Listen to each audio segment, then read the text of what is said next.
गोकुल बुटेल नहीं लेंगे सैलरी भत्ते। सीएम के प्रधान आईटी सलाहकार हैं गोकुल बुटेल, अभी भी नहीं ले रहे थे सैलरी भत्ते। अगले वित्त वर्ष में भी सैलरी और टीए और डीए नहीं लेंगे। संयुक्त सचिव जीएडी को लिखा है उन्होंने पत्र।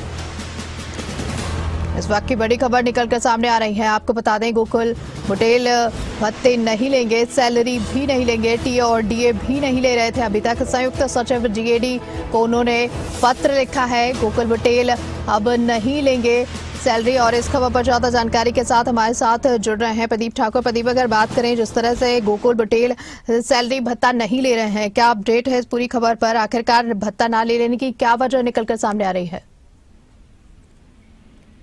बिल्कुल, देखिए, गोकुल बुटेल मुख्यमंत्री के प्रधान सलाहकार हैं और आईटी और डिजिटल टेक्नोलॉजीज और जो इनोवेशन गवर्नेंस है उसका सारा काम ये देख रहे हैं। हालांकि पहले भी इन्होंने अपनी सैलरी छोड़ी है और मात्र ₹1 ट्रेजरी से लेने की जो है इन्होंने खुद जो है पत्र लिखकर ये बात कही थी। अब एक बार फिर से जो अगला वित्तीय वर्ष शुरू हो रहा है उसमें इन्होंने फिर से ये कहा है। इन्होंने पत्र लिखा है बाकायदा सामान्य प्रशासन विभाग के संयुक्त सचिव को और उसमें ये कहा है कि मुझे केवल ₹1 मानदेय जो है वो दिया जाए और जिस तरह से पिछले वित्तीय वर्ष में ये मिलता रहा।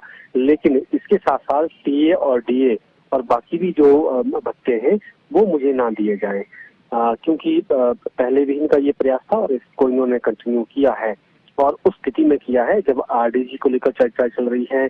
वित्तीय संकट जो है वो प्रदेश में है और वित्तीय अनुशासन की बात इस वक्त हो रही है। तो उस स्थिति में इनका एक प्रयास ये है, पहले भी ये प्रयास था और इस प्रयास को आगे भी जारी रखा गया है। उसके साथ साथ जो डीए और टीए छोड़ने की भी बात इन्होंने लिखी है। तो कहीं ना कहीं हम कह सकते हैं कि एक अच्छी शुरुआत इनकी तरफ से की गई है। एक मैसेज भी देने की कोशिश की गई है कि फिजूल खर्ची और जो सक्षम लोग हैं, जो राजनीति में सक्षम है, जिनके पास अपने संसाधन हैं अपनी आय अर्जित करने के, वो सरकारी धन को छोड़ रहे हैं और वहां से जो सैलरी के रूप में या उनके टीएडीए के रूप में इनको सुविधाएं मिल रही हैं तो उसको छोड़ने की ये बात इन्होंने कही है। तो ये कहीं ना कहीं हम कह सकते हैं कि ये एक मैसेज है बाकी लोगों के लिए भी जो ऐसे पदों पर बैठे हैं, जो महत्वपूर्ण पद है लेकिन उनके अपने आय के दूसरे संसाधन हैं।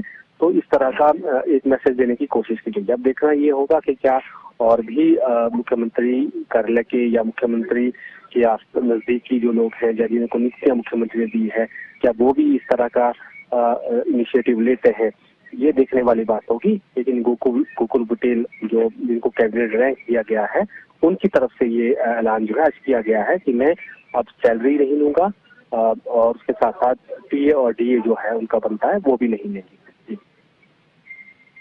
बहुत बहुत शुक्रिया।